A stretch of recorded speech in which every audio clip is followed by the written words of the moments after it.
नमस्कार, बहुत स्वागत है आप सभी का टाइम्स नव भारत में अर्ली प्राइम टाइम के सुपर हिट न्यूज बुलेटिन 4 का फायर में मैं हूं आपके साथ नैना यादव और मैं हूं श्वेता भट्टाचार्य। चलिए शुरुआत करते हैं 4 के फायर की। दुनिया के कोने कोने में कुदरत का क्रोध किस तरीके से देखने को मिल रहा है, ये आगे हम आपको बताएंगे। आइसलैंड में अचानक से पहाड़ का कहां पर सीना फटा, पाताल से अंगारे और लावा उगलने लगा। उधर अमेरिका, रूस, ब्रिटेन और चीन तक कुदरत का पारा पूरी तरह से हाई है। वीडियो सबूतों के साथ में पूरी खबर विस्तार से होगी आपके सामने। दिल्ली मुंबई की बड़ी खबरों से भी आपको रूबरू कराएंगे। इसके साथ ही आपके शहर में क्या हलचल रही ये भी आपको बताएंगे। इसके साथ ही आपको ये भी बताएंगे कि लोकसभा में गृहमंत्री अमित शाह ने विपक्ष के सवालों को किस अंदाज में उसका जवाब दिया। राहुल गांधी ने सांसदों को सस्पेंशन पर उन्होंने आखिर क्या कुछ कहा, ये भी आगे आपको बताएंगे। और देश दुनिया की तमाम बड़ी खबरें तो होंगी ही सब। और चलिए बात करेंगे तमिलनाडु की। तमिलनाडु के दक्षिणी जिलों में बारिश ने सारे रिकॉर्ड तोड़ दिए हैं और इस बारिश के बाद ऐसी बाढ़ आई है कि जिसके बारे में लोगों ने कभी सोचा भी नहीं था। जी हां, यहां पर अब तक 10 लोगों की मौत हो चुकी है। हम बता रहे हैं किस तरह की मुश्किलों के बीच में यहां पर लोग रहने को मजबूर हैं। बाढ़ पीड़ितों की राहत के लिए आखिर क्या क्या कदम उठाए जा रहे हैं, देखिए इस रिपोर्ट में।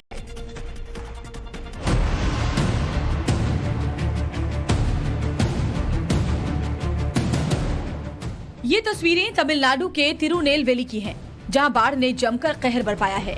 जिस पुल से हाल तक बड़ी संख्या में लोग आवाजाही करते थे, वो अब ढह गया।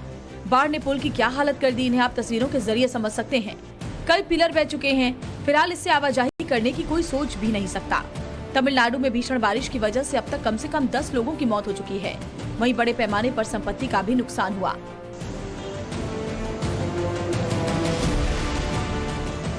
भारी बारिश के कारण थामिराबरानी नदी उफान पर है। नदी में बाढ़ की वजह से तिरुनेलवेली में कई बिल्डिंग पानी में डूब गई। जिले का बड़ा हिस्सा अभी भी डूबा हुआ है। जगह जगह तबाही और बर्बादी के निशान आपको दिख जाएंगे। कई रिहायशी इलाकों को अभी भी राहत मिलती नहीं दिख रही। जहां तक आपकी नजर जाएगी बस पानी ही पानी दिखेगा। पूरा इलाका पानी के कहर से कराह रहा है। तमिलनाडु के कई जिले अभी भी बाढ़ से जूझ रहे हैं। थूथुकुडी जिले के श्री वैकुंठम इलाके में चारों तरफ पानी ही पानी दिख रहा है। हालात इतने गंभीर हैं कि लोगों को आवाजाही के लिए नाव का सहारा लेना पड़ा। यहाँ गांव कस्बे ही नहीं, सड़कें और हाईवे भी नदियों की तरह दिख रहे हैं। स्थानीय लोगों ने कहा कि उन्होंने इतनी भारी बारिश और बाढ़ कभी नहीं देखी।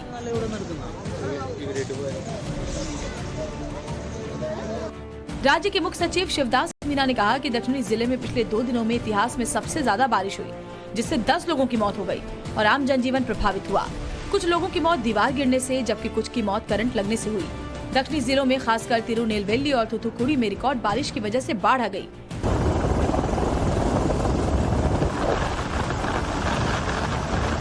इस बीच रेस्क्यू ऑपरेशन भी जोर शोर से चल रहा है। नौसेना, वायुसेना, एनडीआरएफ, एसडीआरएफ समेत केंद्र और राज्य सरकार की एजेंसीज इसमें शामिल हैं। राज्य में अब तक हमने 160 राहत शिविर बनाए हैं, जिनमें लगभग 17,000 लोगों ने आश्रय लिया। लेकिन जलस्तर कम नहीं होने से कई जगहों पर राहत कार्य में दिक्कत हो रही है।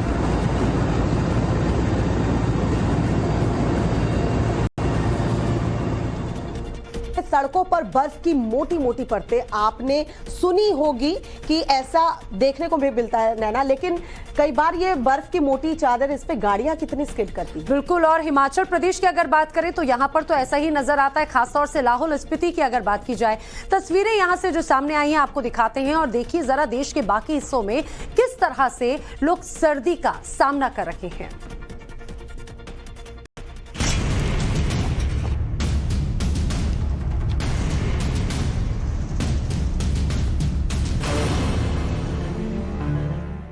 इस तस्वीर को देखकर आप शायद हैरत में पड़ गए होंगे कि आखिर ये क्या है और कैसे एक गाड़ी यहाँ फंस गई है। ये तस्वीरें हिमाचल प्रदेश के लाहौल स्पीति जिले की हैं, जहाँ काजा मनाली मार्ग पर कड़ाके की ठंड की वजह से 5 टूरिस्ट फंस गए। इन्हें प्रशासन ने स्थानीय युवकों की मदद से रेस्क्यू किया। दरअसल सर्दी के रौद्र रूप की वजह से यहाँ के नदी नाले जमकर बर्फ हो चुके हैं। कई जगह सड़कों पर पानी बहते बहते जम चुका है। पूरी घाटी का तापमान -25 डिग्री से भी नीचे लुढ़क गया। जी हाँ, सही सुना आपने, -25 डिग्री, जिस वजह से आधिकारिक रूप से ये सड़क बंद है। यहाँ की सड़कों पर जगह जगह बर्फ जम गई, फिर भी एडवेंचर टूरिस्ट जान जोखिम में डालकर यहाँ आ रहे हैं। पिछले दिनों एक गाड़ी लोसर से मनाली के लिए निकली। स्थानीय लोगों ने इन टूरिस्ट को मना भी किया, लेकिन इन्होंने किसी की नहीं सुनी। वो रास्ते में जमी इस बर्फ की वजह से फंस गए। कड़ी मशक्कत के बाद उन्हें यहाँ से निकाला गया।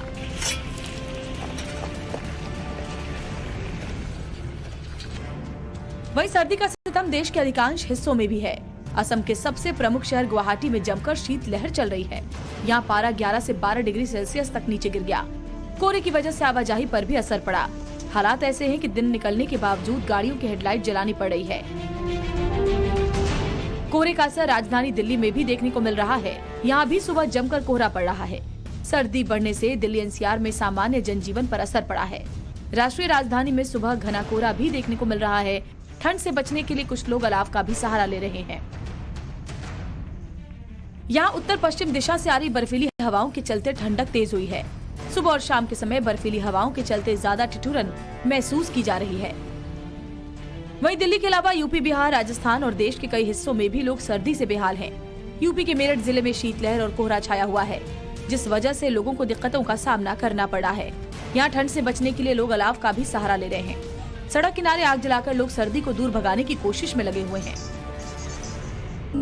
भगवान श्री राम के आगमन के ऐतिहासिक पल का साक्षी बनने के लिए लाखों नहीं बल्कि करोड़ों भक्त अयोध्या में पहुंचेंगे। अब ऐसे में सरकार ने कमर कस दी है। राम भक्तों को अयोध्या पहुंचने में किसी भी प्रकार की परेशानी का सामना ना करना पड़े, इसको लेकर बड़ी तैयारियां की जा रही हैं। जी हाँ, इसके लिए रेलवे ने भी खास तैयारी कर रखी है। रामोत्सव से पहले अयोध्या अभेद किला बनेगी। अंतर्राष्ट्रीय हवाई अड्डे से अयोध्या जाने वाले मार्ग को सजाया भी जा रहा है। राम पथ, भक्ति पथ और जन्मभूमि पथ लगभग बनकर तैयार हो चुका है। अयोध्या धाम पहुंचने वाले श्रद्धालुओं को हर सुविधा का लाभ मिल सके, उनके लिए बुनियादी सुविधाएं जैसे कि साफ पानी, सफाई, टॉयलेट की व्यवस्था को लेकर अयोध्या नगर निगम ने भी कमर कस दी है।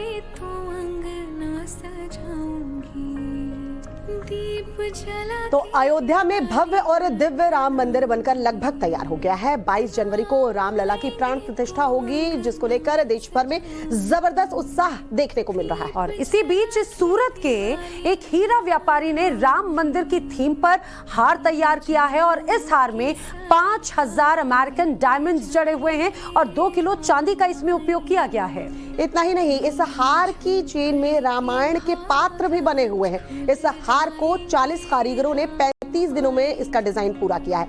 ज्वेलर्स के मालिक का कहना है कि हमने नए राम मंदिर से प्रेरित होकर ये हार जो है वो तैयार किया है। उन्होंने ये भी कहा कि इसे राम मंदिर को एक तरह से वो गिफ्ट करना चाहते हैं। देखिए कितना उत्साह और कितना खूबसूरत साफ तौर से इस हार को देखा जा सकता है और अब व्यापारियों में भी कितना उत्साह है समझा जा सकता है।